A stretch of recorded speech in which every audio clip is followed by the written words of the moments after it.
So, kia ora, friends. I'm Carmelle from New Zealand, and I am joined by the wonderful Virin Gomber, who is a mindset and meditation teacher, and we are connected through the Brains community. He's a wonderful man. I'm very privileged to have him here with us today. Thank you, Virin. Thank you for joining us.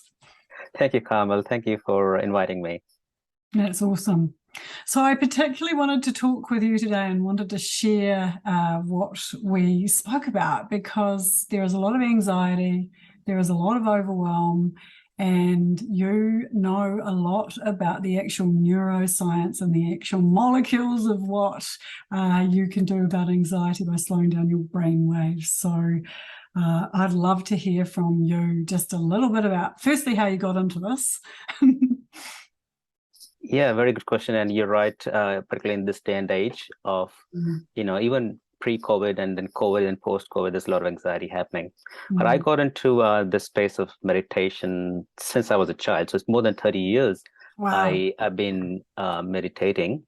And as my own practice grew, as I saw the valuable outcomes and results in my life at all levels, using meditation as a regular tool, I started to explore more, learn more modalities, more methodologies, so I could keep, I could actually align my learning with the modern day practices as well, not just ancient wisdom. So, so obviously, as you know, I come from a scientific background. I've done a master's in physics, quantum physics, but obviously there's a lot of academic and theory behind it. But then I've tried to, and I have integrated some of the ancient wisdom with modern science, as I was learning and coaching people with meditation and mindfulness. So over the years, I have actually, picked up quite a few methodologies, and particularly really dived deeper into the neuroscience of it, how it works, because I mean, in these times, people are curious to know. They don't want to obviously. There's also a section of media people who actually portray it as woo-woo kind of practice meditation, but then there's a lot of research, as you probably know, over the last more than 10 years, particularly around meditation and mindfulness, that's given us more depth into these practices and the validity from a scientific perspective. So yeah, that's kind of my core in terms of what I coach people who are curious about the scientific side of things, the neuroscience side of things, and how to do things, how to meditate, how to be more mindful, not only in their personal life but professional lives and their business, and how these principles can actually help us to boost our performance in all areas of our life. So, because I am also a practitioner, and I just describe meditation and self-hypnosis as slower brainwaves, the theta, the delta, and sometimes the gamma, but even alpha, which is slightly relaxed. Can you just tell us a little bit from your perspective about what you think, what is the magic factor about slowing down your brain from a scientific perspective, from the neuroscience? Yeah, very, very valid question. That's something I love to share. So essentially, a simple way to understand this is, as soon as stress of any kind happens in our life, stressful situation occurs, someone loses a job or a loved one, that's kind of bigger stresses. The smaller stresses, like their phone is running out of battery and things like those throughout the day, we accumulate so much stress. So stress happens throughout the day.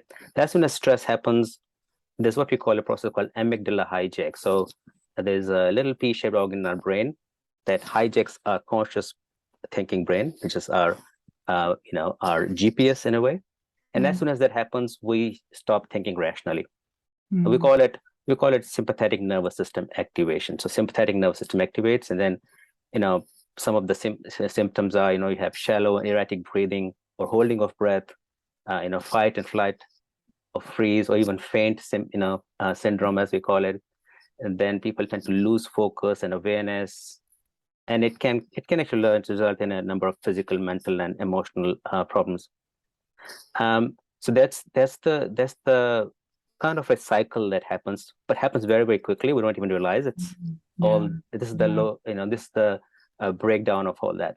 Mm. But with the help of meditation, as you just mentioned, actually slowing down those brain waves, what we need to do, our purpose is actually to activate parasympathetic nervous system. So parasympathetic nervous system is designed to relax our body, our emotions, our feelings. And an informal description for this system is rest and digest, for example, or feed and breathe. So even though, I mean, both these nervous systems are helpful for us, they play a complementary role. But this is the kind of big picture overview of what's happening inside biologically.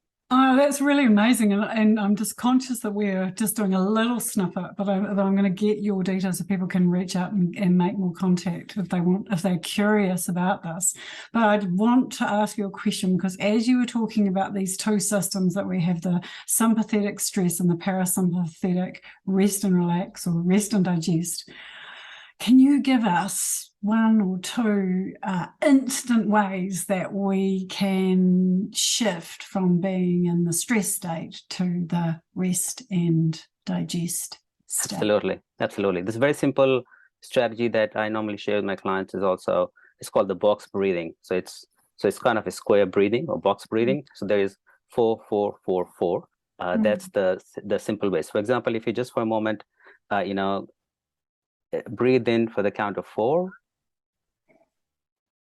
Pause for the count of 4. Breathe out, count of 4. Pause, the count of 4 again. Breathe in, count of 4. Their cycle continues. So if anyone who finds themselves in a state of anxiety, stress, they can utilize this box breathing for a few minutes, couple of minutes, 5 minutes, and instantly they'll be able to regain their balance. That's really useful. It's a very practical tool that people can find. And so if people would like to delve deeper, because obviously you're a coach and a teacher and you're here in our beautiful country Aotearoa in Auckland, so how do people reach out to you, Virin? Yeah, I can share my website details. They can get in touch with me through my website or my Facebook profile, Virin Gomber. And yeah, they can just get in touch with me. I also, there's a free gift I offer, which is a collection of 5 meditation MP3s. And also it's an added bonuses. There's a little course, the science and art of meditation. So if someone wants to actually sign up for that, I'll be happy to welcome them. Great. Well, thank you for joining us, and I'll share your links below. And I just want to say to everyone, definitely reach out to Virin, because he is one of the few practitioners I've met in New Zealand who I've really, really got on with for lots of different reasons. But thank you, Virin. And thank you, Carmelle. Yeah, I look forward to seeing you again. Yeah, absolutely. I hoped you liked that interview, friends. Virin is a really fantastic soul. This is his link, so you can find and reach out to him here. And if you are interested in super manifesting using slow brainwaves, if you're interested in meditation, hypnosis, affirmations, or just feeling better and getting rid of anxiety and stress, reach out to me as well. I'd love to share my new book with you, Super Manifestor, Manifest the Secret in You. So join our website and get your free gift and your link. Thank you for listening. Have a great day.